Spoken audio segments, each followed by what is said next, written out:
Oh, wait, is it worth us inviting everybody into the room and then we can do the introductions and I'll share my screen after? Is that okay? Thank you.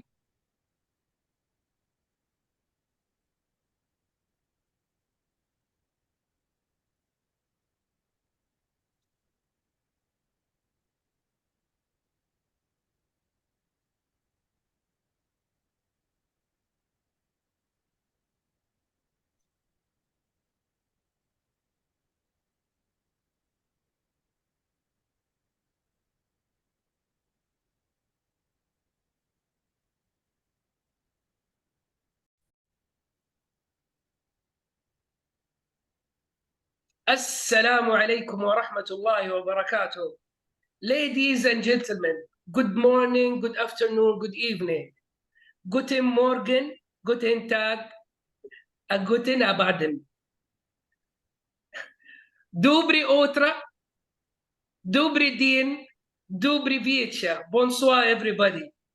I hope that you are having a wonderful day and wonderful night. Today we are having an enthusiastic night with a great guest who is honored here to give us a beautiful session about effective communication.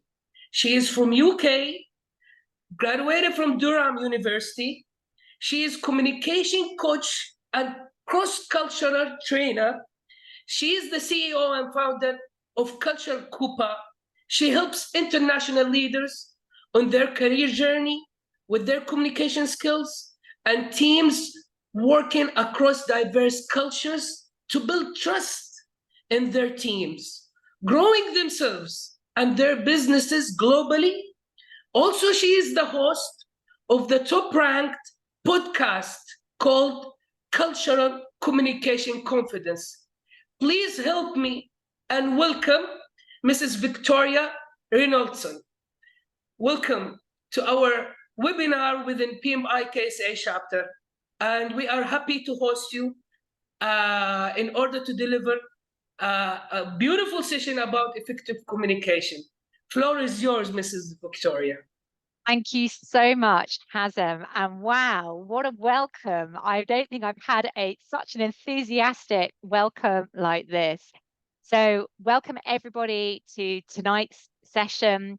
Good morning, good afternoon, good evening, wherever you are based. It's amazing to see so many of you here live on this call. As Hazem so kindly introduced me, my name is Victoria Reynoldson, and I am going to be talking about effective communication here today. And I think this topic is incredibly important for everybody, but particularly for you who are part of the PMI, the Saudi Arabia chapter. In project management, communication is critical. It's a difference between your projects being delivered on time, engaged with the full team, and projects getting delayed or even stopped. So I believe this is going to be a hot topic for you. And I really hope that you're going to be able to learn some useful skills here today. Now, we have a very large group here, and I also want to hear your questions. So please feel free. If you have a question as I'm speaking, just type it into the chat. We also have a Q&A function open as well. And I will pause every so often just to check in if there are any urgent questions. But we're going to do the main part of our questions right at the end of our session. So please make sure you stay until the end. I'm also going to be asking you a few questions as we go. It's going to be interactive, and I'd love you to respond in the chat. So please keep yourself on mute, but when I ask you a question, please feel free to get involved and let me know what you think. Okay, so without any further ado, I'm going to share my screen. I have a presentation here for today. And we are talking about key strategies for effective communication. So I am going to get you already thinking from the beginning of tonight's webinar. And this is a question I want you to think about. What percentage of your work time is wasted due to communication issues? Now, there is an official answer to this. Please do not Google it because I'll reveal the answer in a minute. I'd like you to guess. So why not now start typing in the chat? Percentage of time do you think is wasted? Is it 20% of your time? 30%? I would love to know. So while you're having a think about that question and you're typing into the chat, I'm going to introduce myself in a little bit more detail. Thank you, Hazem, for doing a brilliant job already. So as he mentioned, I'm a communication and cross-cultural coach and trainer for global leaders and teams. What that means is effectively, I'm helping people to communicate better, whatever their level in management within the organization, whether they are the most senior leaders or whether they are people who are early career. I also help teams who are working across many different cultures to work effectively together, to understand the motivations and drivers of different communication styles, and to understand what behaviors might vary in professional business situations. This is my business. I founded Culture Cuppa 8 years ago after a 12-year career in international brand marketing. So I have corporate experience. I worked for 12 years for some very large organizations in the food industry. I worked for General Mills and Heinz, based in London, but working globally, particularly around Europe, in the US, and a little bit in Asia as well. After I left that particular career, I did that because I had this insight about how communication works and sometimes how it doesn't work when working in multifunctional teams. And I was often part of project management teams helping to deliver new products, new services. And so I understand maybe some of the context of where you're coming from, even if I haven't worked directly in your industry. I understand some of those challenges and I understand some of the opportunities as well.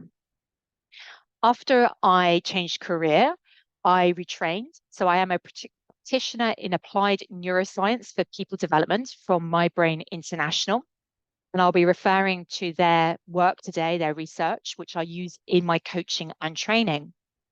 I'm also an associate trainer with the Cultural Intelligence Center, which means I can do assessments and trainings based around culturally intelligent ways of working. And the podcast. I'm very proud of my podcast. It's top ranking. When it launched, it hit the top 10 in the Apple charts in the UK and has hit many sort of top charts positions across many different countries around the world. And in fact, yesterday was the first birthday of my podcast. So we have created altogether 54 episodes. So if today's topic resonates with you, if you find it something that is useful to your particular current situation, please feel free. Come and listen to the podcast. There's lots there for you to explore. So I asked you a question. What percentage of time is wasted due to communication issues? I'm going to have a quick look in the chat and see what sort of numbers are coming up. So let me have a look. I'm going to scroll back so I can see, oh, wow, some very high numbers, 80%, 60%, 90%. Some are lower, 30, 40, 20.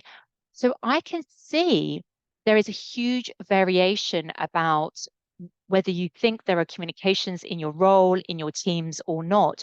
But for some of you, this is a major problem. I can see already, and the challenge is that actually the majority of your time has issues due to these communication challenges. So let me share some of the statistics with you. 68% say they've wasted time due to communication issues. For me, this is a shockingly high number. We should not be wasting time at work trying to be able to communicate with each other. So this is something we definitely need to address. But there is more. 32% believe communication has become more of a challenge in the last year. And a lot of that is due to fragmentation of teams, often having to work in virtual ways and not really being able to connect and understand each other. There is a cost here per annum of lost productivity due to lack of communication, and that is $62.4 million US, which is obviously a huge number. So this is not just about things that should be happening, it has business impact as well. And 86% say poor communication is a leading cause of workplace failure. This is why I passionately believe we should be prioritizing developing our communication skills. You clearly are a group of people with amazing technical skills. Your communication skills can make a massive differentiator to breaking through some of these statistics. So, what are the benefits for improving your communication? I'm sure you already have some thoughts on this, which is why you are here. But let me share with you which ones I particularly notice. And if you particularly, as I say them, you think, wow, yeah, that's what's important to me, why don't you write the word in the chat? Because I'm curious, what is particularly motivating for you? So the first benefit I see is that when we have good communication, we build great rapport, connection, trust, and this enhances the collaboration. So important for you as people who are working in the project management industry. You need to be able to bring people along with you. You often are people who need to influence, to get people to take action and to deliver what they said they would deliver on time. Your ability to do this and influence this is through your ability to communicate, to connect, to build a relationship. And that's where rapport, trust, and collaboration come in. So if that benefit is something that really resonates with you, write rapport in the chat now. It might be, however, that you understand that through your message clarity, you have impact. So your role within the project team means that you are seen as the leader. You're able to really influence the key stakeholders and get things done. So maybe clarity and impact are the most important benefit for you. They are, put it into the chat. Every project, no matter how small or how large, faces this at some point. Navigating the challenges. Things go wrong. Things don't get done on time. Deadlines are under pressure. Your ability to communicate and make sure that change happens, that people are able to work through, even if there is disagreement within the team, your communication skills are critical to that. And we'll talk today specifically about being able to disagree well with others. How do you manage that without creating tension? So, communication as a benefit can help you navigate those challenges. Maybe that's important to you. If it is, write challenges in the chat. Now, whether you are working with just internal customers or you are working with external customers, you have customers who are requiring you as a company to an organization to deliver what you said you would. Meeting their needs is incredibly important. I'm sure that you all have this idea of the customer in your mind. Who is it who ultimately needs your skills, needs you to deliver what you said you would deliver? Being able to meet the needs of your customers requires you to be able to communicate with them well, manage their expectations, being able to tell them the good news, and also when there are challenges, sometimes the more bad news that comes in. And then finally, I know that we have a large number of you here on the call today, and I'm sure you are all at different stages of your career, whether you are early career or the most senior director in your company. The way you communicate can amplify your personal reputation, both within your organization and outside your organization. Your communication skills will shape the way people see you, will shape the way that they see your skills and your technical expertise. So again, this is a very compelling reason. If this is important to you, you can write amplify in the chat. So if I have a look now and see which ones are important to you, I can see clarity and impact, good negotiations, absolutely, satisfaction, challenges, So different ones will resonate with you. Maybe actually the answer is that these benefits are all important to you.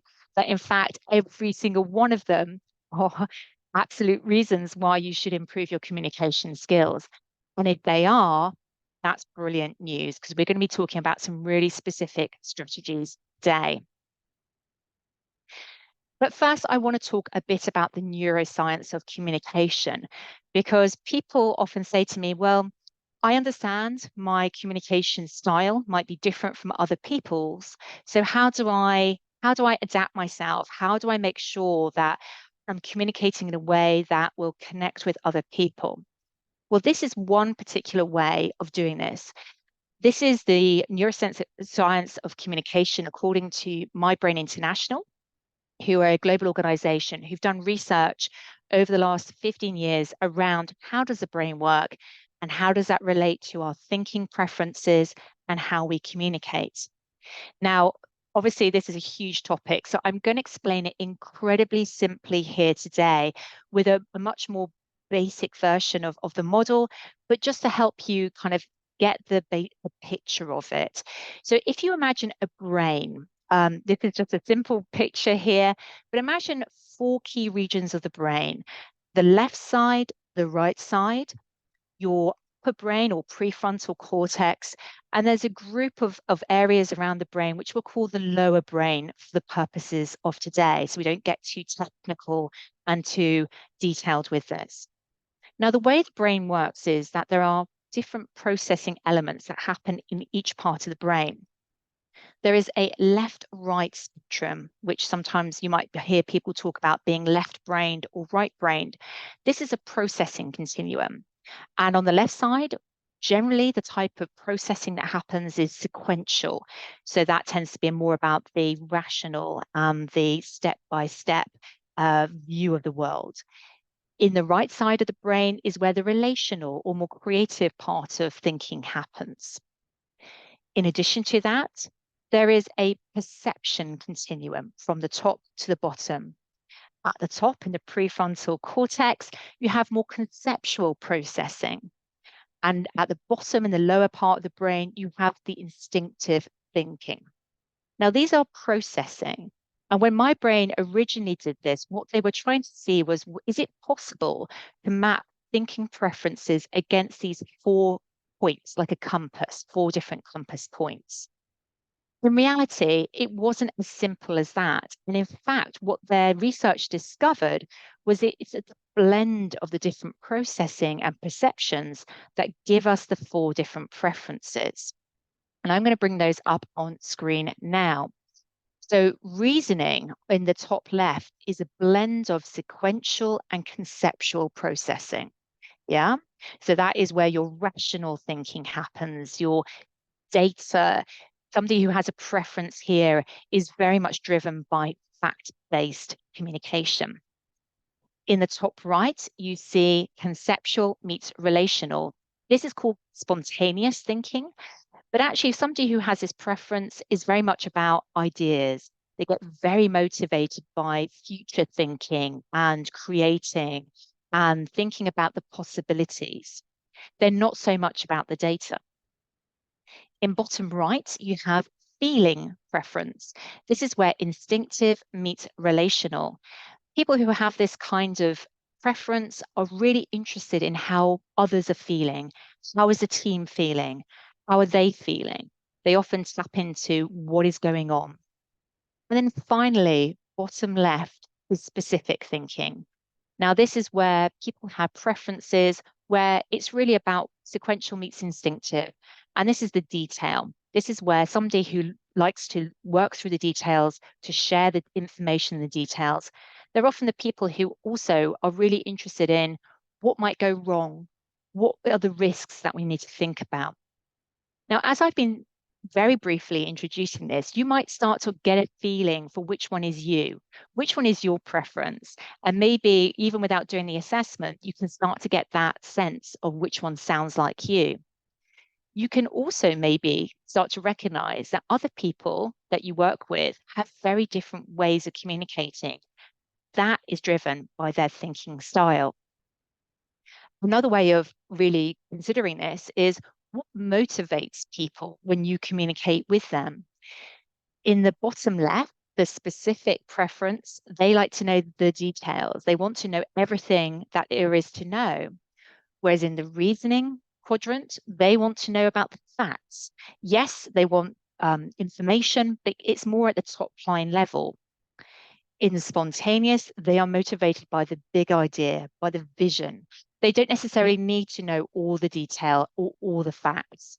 And then feelings, not surprisingly, they're interested in the feelings. But another way of saying this is they're interested in who is involved, what is the impact to people, what will happen to people in the process of this project. And you can see that sometimes, maybe when there are clashes, when people are disagreeing, it's because they're motivated by different levels of information. So what I always advise people to do when they're doing this kind of work is to think about what's your natural preference. And when you clash with somebody or disagree with somebody, what might be going on for them? What might their preference be? What do you need to adapt in your own communication style to make it easier for them to connect with what you're saying? Yeah. So this is how I use this. This is a great way to think about adapting your communication style to build a rapport. And if you're interested to learn more about this, then absolutely, please message me after today and I can share with you the details of what the assessments are and the coaching around this. But let's move into now really some specifics around communication. And the first thing to say is communication is more than what we say. Our words are important, of course they are. And I also will talk to you in a minute about how important messaging is. However, we also need to think about communication more broadly. There is your verbal communication. So, how does your voice sound? Do you speak confidently? Is your voice warm and do people connect with the warmth in your voice? Do you speak quickly or do you tend to speak more slowly with more pauses? Some of this will be influenced by your personality, some of it by your culture. And what is interesting is to notice when you're communicating with people who are speaking in a very different way to you, to think about what might that mean. In some cultures, silences are very important. They signify actually sometimes disagreement or time to reflect on what's going on. So really pay attention to verbal communication. Also, we need to pay attention to nonverbal communication.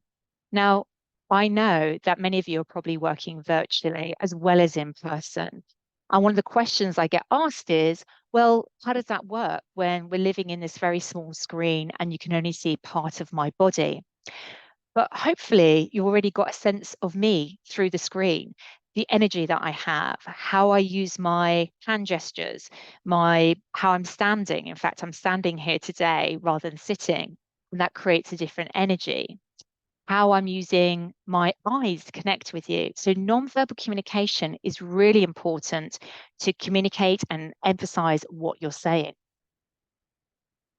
Listening. Communication isn't just one way. It's not us just broadcasting our message. In fact, what is really important is that it is two-way. And part of that is being able to develop your listening skills. And I'll touch on this today to explain how you can improve your listening skills. So critical to collaboration and moving, particularly through those challenging conversations. And then finally, writing skills. This is one that I think is in evolution. Clearly, we have an explosion of AI going on right now. I know maybe many of you are here using already AI tools to help you draft emails or draft messages that you're writing. And there is nothing wrong with that. AI is incredibly helpful in this respect. But I do think we need to be very mindful of how we use AI in our writing. And in fact, I would say that it's really important that you always put your own tone of voice, your own spin into your own in your communication, particularly when you're writing. So writing skills are not dead yet, they're still important. So many different aspects of communication. I already touched on this idea of living in the virtual space, and I'm sure that many of you do have to do lots of virtual meetings during your day. So I'm now going to get you involved in an activity. I'm about to put on screen 6 different images of me. So imagining me in a virtual room meeting you, and they're labeled. And I would love to know in the chat, which one do you think is the most effective way to build virtual presence? So they're labeled A, B, C, D, E, and F. So different images, and I would love to know which one you think is the best one. So I'm going to have a look into the chat now and just see. Okay, so I can see E, I can see F, few A's, A's. Ah, interesting. So we have quite a variety. I think there is a majority for E. Okay. Oh, lots of different votes here. Okay. So I would love to know, again, we can just do this via the chat. A lot of you have voted for E. Why did you vote for E? Okay, thank you for adding the details. So a simple, authentic background. So that is a real background. That does look like that is my room, by the way. Fantastic. Why did the people, I see a lot of A's. Why did people choose A? Why is that working for people? Amazing smile. Thank you, Christian. That's very kind of you.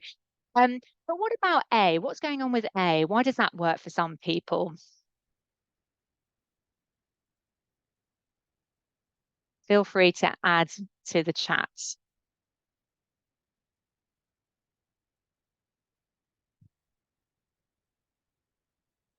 It grabs the attention. Okay. Too bright, a blur. Okay. So a blur is perhaps positive for some people, where some people prefer the real environment. Well, this is really, really interesting. And you're right. Somebody's written here, blur in the background can focus on the person. However, interestingly, blurring the background sometimes blurs the edges of your person, what your image looks like. Thank you so much for adding that. Somebody else has written F because the light is effectively distributed, no high exposure. Okay, great. So this wasn't, thank you so much for your votes on that. And by the way, I appreciate they're all pictures of me. This was probably the easiest way for me to do this exercise. But I'm glad to see that nobody is voting for B. Clearly, B is not great because you can't see my face. I know this seems obvious, but after 3 years after COVID, but really, we need to still pay attention to these things. Whenever you're doing a call, make sure your face is visible. People cannot see your face. Even if you don't realize it, it sends a message, which is you're hiding something, that you're perhaps not fully visible. So, really always make sure where you can, you're facing a window or the light is coming from a natural source where you can. D, I'm glad none of you, I don't think any of you voted D. D is obviously not great. I'm looking down. My head is too big in the frame, and that doesn't work. I don't think many of you have voted for C. I'm just going to double check. I don't think I saw many Cs. I mean, I think what is interesting is I think at some point, virtual backgrounds were popular, company branded backgrounds were popular. I think some companies still like them, but they are not so such a big thing anymore. And I agree with most of you that between A and F, it's really a personal choice. Some of that will come down to whether you are comfortable showing what is in your background, whether you have a nice, clean environment. So do bear that in mind. Also, this can sometimes be about a company or even a specific team choice. So, some teams are very comfortable always blurring. And I always recommend that you reflect in your communication, even with your background, what others are doing within the team that you're working. So I do think A and F both work. But a couple of thoughts to add to this. So whenever you're standing, please make sure that you have your head and shoulders in shot. So think about the rectangle that you live in. I know for some people they might have 2 monitors, but it is really distracting if you are looking over here while your camera is here. It feels like you're not meeting my eyes. So where you can, even if you have 2 monitors, when you're watching the other person, look at your other screen, but when you're talking, talk to the camera. And this will help people feel like you're making eye contact with them, that you are including them in the conversation. It can be very distracting if you're always talking, even if you are looking at the person on your screen, if they can't see your eyes, it's hard to engage in the conversation. Choose your background. So just be mindful what works for you. Do you have a clean environment that you can use, or do you need to blur to hide various things in your background? And then finally, make lighting work. Have it from the front or from the side. If it's particularly dark, then just a bit of extra desk lights or something to help make sure that people can see you.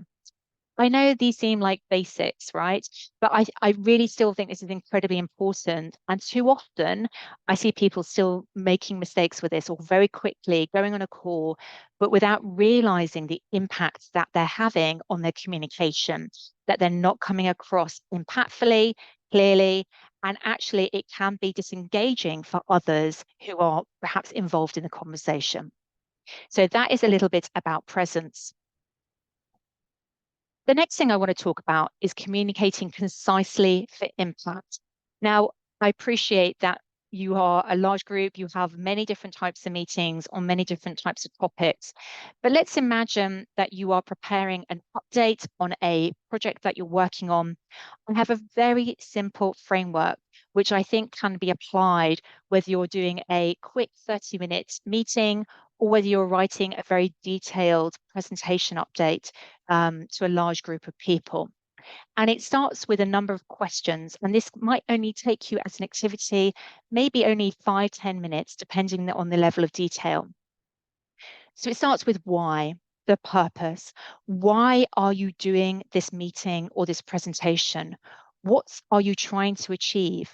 Express that as one sentence and write it down.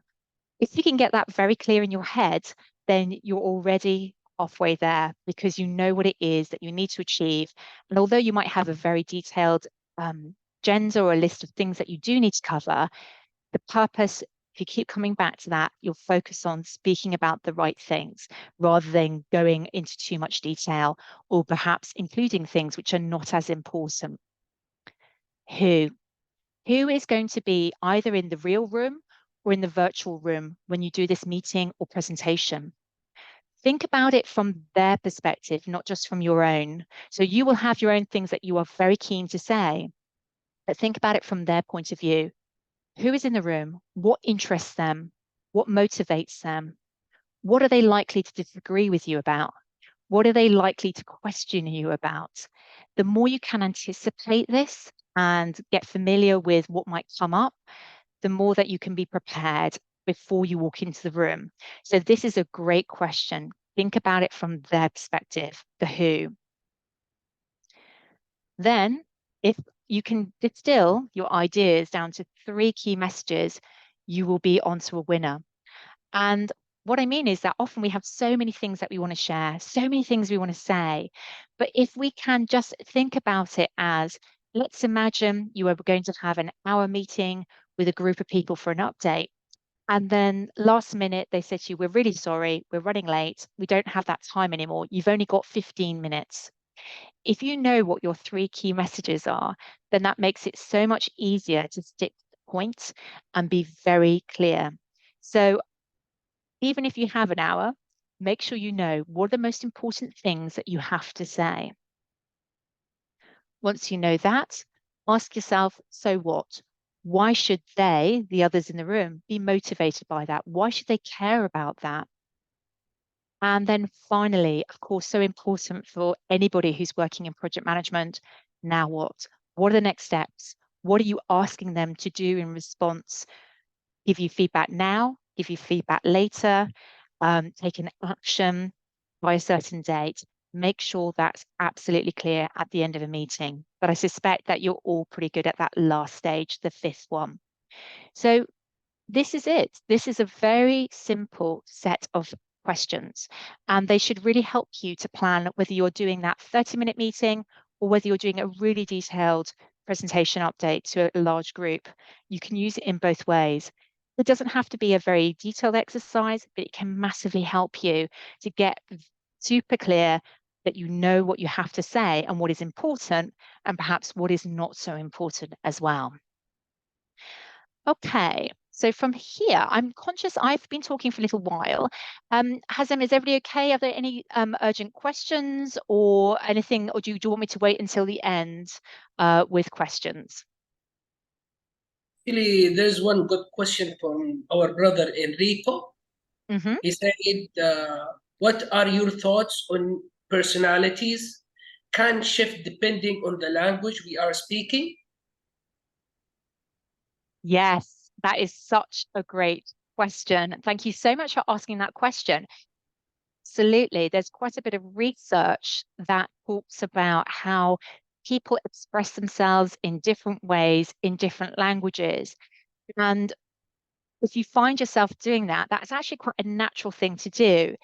Some of it is down to your own cultural understanding, so your own cultural preferences, and then you may shift yourself and adapt yourself to communicate in a different way when you're speaking a different language because you understand that culture is different.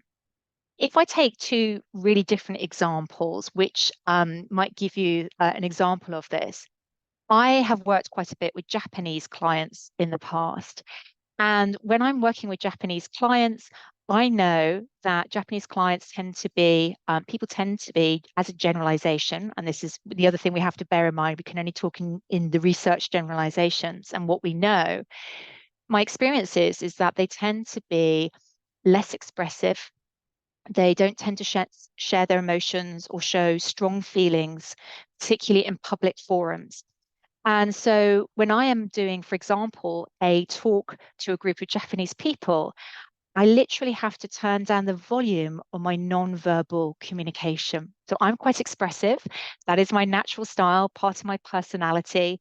I'm probably more expressive than the average British person. However, when I'm working with Japanese people, I know that I need to change that. And even though I'm not speaking a different language when I speak to Japanese people, I know that I need to change what I'm doing. Equally, I, various times in my life, have spoken different languages and learnt different languages. Hazan and I were having a nice chat earlier about languages and the joy of learning them. And I know that when I speak Russian, I speak in a much more direct way because that is the way the language is. It's a much more direct communication style compared to English, particularly British English. So, I think that's a great question. And maybe you're asking that because you've noticed that yourself in the way when you express yourself in different languages. So I hope that answers your question. Thank you for that. So, from concise communication, let's talk about non-verbal communication, which I've already mentioned is so important to connect. I mean, even if you look at these images on screen now, whether you're in a large meeting, whether you're meeting one-to-one, whether you're in an interview situation, maybe some of you are job searching right now, or whether you are meeting virtually, the way you use your non-verbal communication can be incredibly helpful, even in the virtual environment. So we've mentioned some of these already, but you can do subtle things like leaning forward like this to emphasize your key point, using your eye contact to create the warmth and the connection, using your hand gestures to emphasize key points. And by the way, hand gestures are very interesting because they are cultural. So, for example, in Italian, there are very specific hand gestures to mean specific things. Maybe it's the same in your own culture, so reflect on that. And when it comes to situations, maybe you are working in quite multicultural teams across different countries. If you are, and you experience nonverbal communication, which is surprising to you, or you're not quite clear on the meaning of it, just take the time to observe, explore. So maybe ask some questions just to check your understanding, because sometimes what you find is that there is a alignment. So people are using their nonverbal communication in line with what they're saying, and sometimes it's out of line.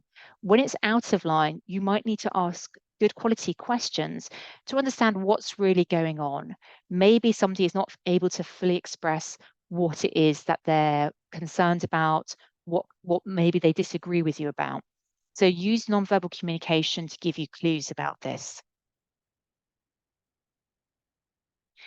And I said I would talk about listening skills today because this is part of your communication.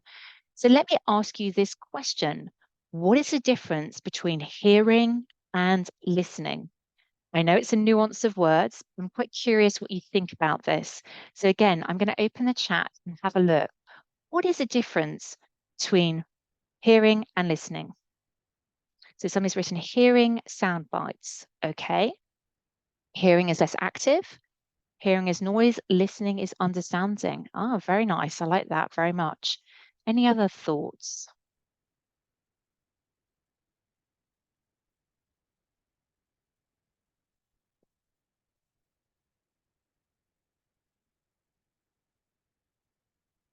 Focus. Hearing is the function. hmm Decoding. Ah, listening, concentrating on the speaker. Focus. Hearing is an unconscious process. Listening is being attentive.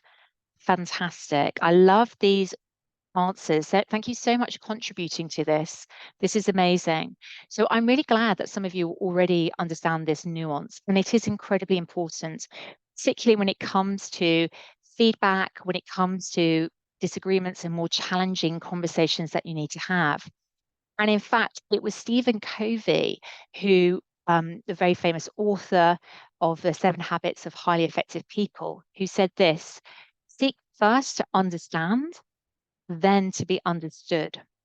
And what he meant by this is that often in our world where we're in a rush, we're so keen to express what we want to say that we don't stop to listen to the other person, or we think we've listened, but we haven't made enough time for it. So here are my tips to really listen well. The first thing is to create the pause. And it is hard to do this when we are often working at 100 miles per hour and we're working incredibly fast. We've got a lot to do. But to really listen, we have to create the pause. That means turning off the tech, putting aside other things, and really focusing on the other person or other people and demonstrating your intent to listen. What that might look like is demonstrating through your body language that you're open, ready to listen to what they have to say. Suspend your assumptions. Now, this is a hard one to do. We often come, because our brain is wired like this, and that's part of the neuroscience, our brain is wired to do shortcuts. We often jump to what we think the answer is. We jump to this is what they think. But actually, if we are to listen well, we have to put that all aside, put aside the noise. I think someone talked about noise earlier, and do intelligent listening. So, intelligent listening means being very curious, asking great quality questions, open questions like what or how come or tell me more, and listen with your eyes. This is something I talk about, but that is observe the other person. If you don't feel like they're telling you everything, make sure you ask further questions and follow up. When they pause, they may not be finished speaking. So when they pause, they may be just reflecting and thinking about what they need to say next. So allow that time, or even ask a question such as, is there anything else you'd like to add? And then finally, listening finishes with checking your understanding. Again, we may jump to conclusions and make assumptions, but actually, if we are good listeners, we clarify, we check back that we have understood the situation well. Now, we don't have to do this in every single meeting or situation, but when the stakes are high, when there are challenges, when there are people who are not happy in your project team, this is a really great approach. So I do hope those listening skill ideas are helpful to you, and try them out and see how they work for you. Connected to listening well is also, how do we disagree effectively? How many disagreements have people had today? I know I've had one. I'm sure that some of you have experienced several today. And there are ways to disagree, and there are ways to disagree. We can't avoid disagreeing. And actually, in healthy teams, disagreement is good. But again, I want to share with you today a pyramid which I have developed, which is all about principles that mean that we can disagree effectively with each other without breaking the relationship. So where does it start from? It starts from your motivation. Why are you disagreeing? I know that sounds like a funny question, but we have to ask ourselves, are we disagreeing because it's important, or are we just getting caught up in the politics or the personalities? So really start with your motivation. Why are you disagreeing? And see it from the other person's point of view. This is important to me from my back in my days of marketing. Try and see it from other people's perspectives. What's going on for them? So start with that empathy. Then listen. Of course, listening is part of this. We need to listen with curiosity, ping into some of the strategies I shared with you. Understand and clarify. Make sure you've really got their perspective. In situations, particularly if there is tension or difficult feeling, it can be helpful before you disagree that you give some sort of positive feedback first. Now, what I mean by this is not, perhaps you need to do this in a genuine way. You can't do it if you don't say something you don't feel. But even if you totally disagree with the other person, you can acknowledge that they feel strongly. And as an example, you might say something like, I can see how passionately you feel about this topic, or I can see how strongly this matters to you. Thank you for sharing this with me. So that sort of positive feedback, that acknowledgement means the other person feels heard, and that is important. From there, I think in some situations, we need to check what type of feedback that they want. Maybe they are looking for you to give feedback on something very, very specific. Perhaps they've shared an idea and they only want you to comment on one part of it. Or maybe they are looking for your broader view. So make sure you understand what is it they want your view on and how do they want that feedback. And then it is at this point, at the top of the pyramid, that we can disagree by building. I sometimes call this the innovation mindset. And what it sounds like is something like yes and.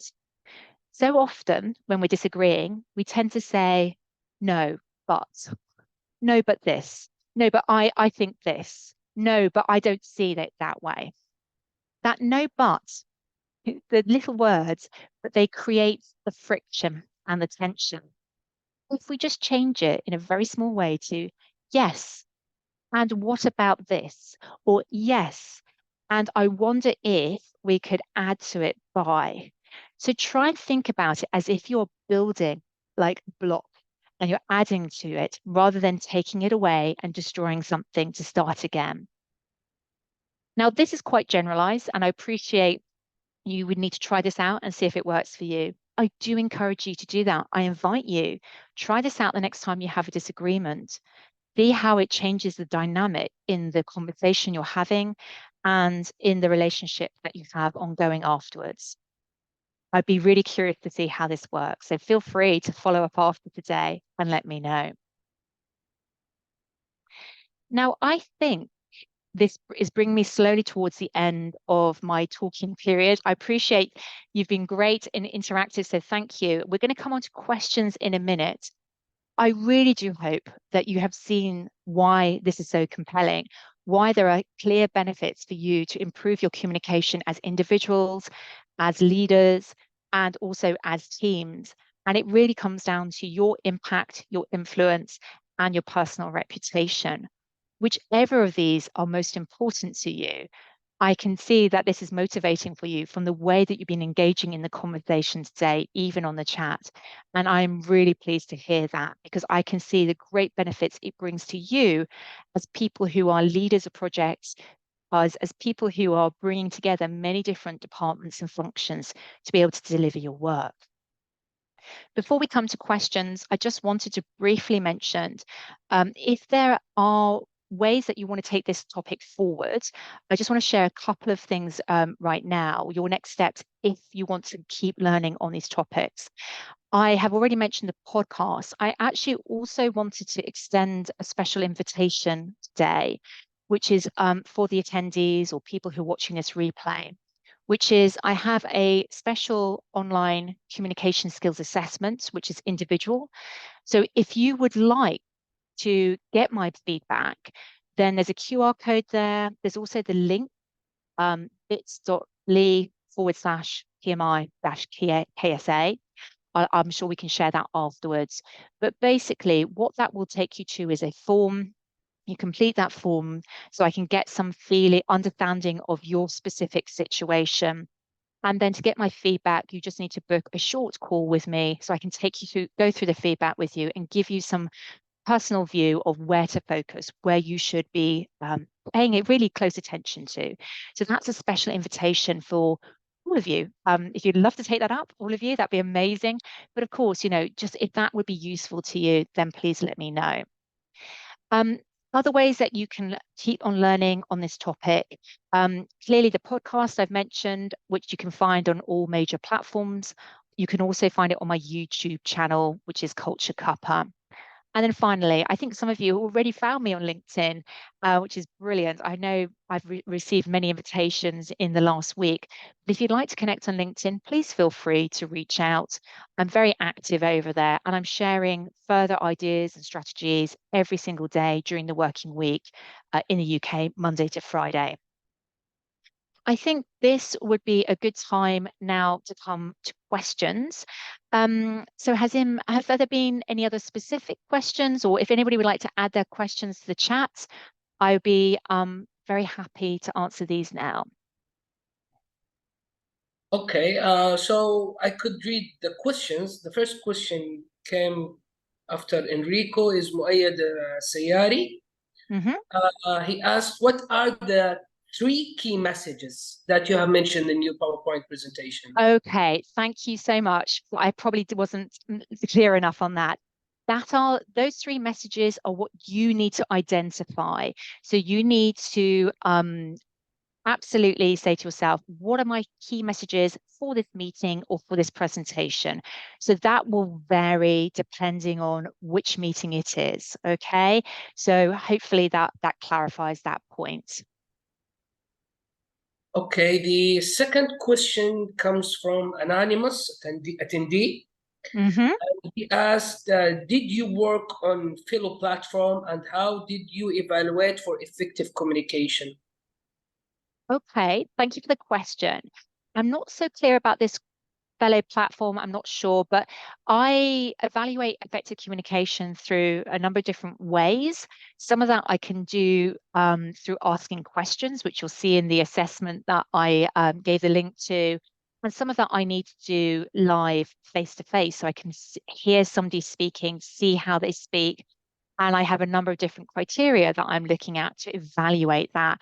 So probably don't have enough time right here, right now to go into all that detail. But certainly, whoever asked that question, if you open up that communication skills assessment, you'll see the types of questions, the kinds of areas that are important. So another question, it comes from, just for a minute, from Ghaffar, and he said, or sorry, from Ali. How can you disagree with the person who doesn't like disagreement? That's a tough one, right? So Yeah. the reality is disagreement, Ali, has to happen at some point. Yeah. Like I think the question you're asking is actually that person has a preference not for open disagreement. Maybe they don't like open conflict. This can be cultural. So I would therefore be thinking about how do you make it comfortable for that person to have the disagreement? Maybe they are not happy to be having that disagreement in front of the whole team in an open forum. Maybe they're more happy for you to go and have a individual one-to-one chat offline. That means outside the meeting. In strong conflict or when there is really strong politics at play, the other strategy I sometimes say is go somewhere neutral. So invite the person to meet you away from the workplace, go to a cafe or whatever is appropriate, in terms of where to meet, but don't even meet in the workplace or in a meeting room. Um, the other final tip I have is that there is a lot of research to talk about that talks about walking meetings. Walking meetings can actually be incredibly creative. Steve Jobs was quite famous for doing his walking meetings. Disagreement can be helped by walking because you're not facing each other, so the tension is less. And in this situation, it's more important actually to take away the non-verbal cues and just to walk side by side. And sometimes that can be more helpful for people to have open conversations without feeling uncomfortable. So Ali, great question. I hope that is helpful. Actually, thank you for answering those questions. And the second question comes, or the next questions comes from Musab Uthman. Mhm. How do communication skills vary across different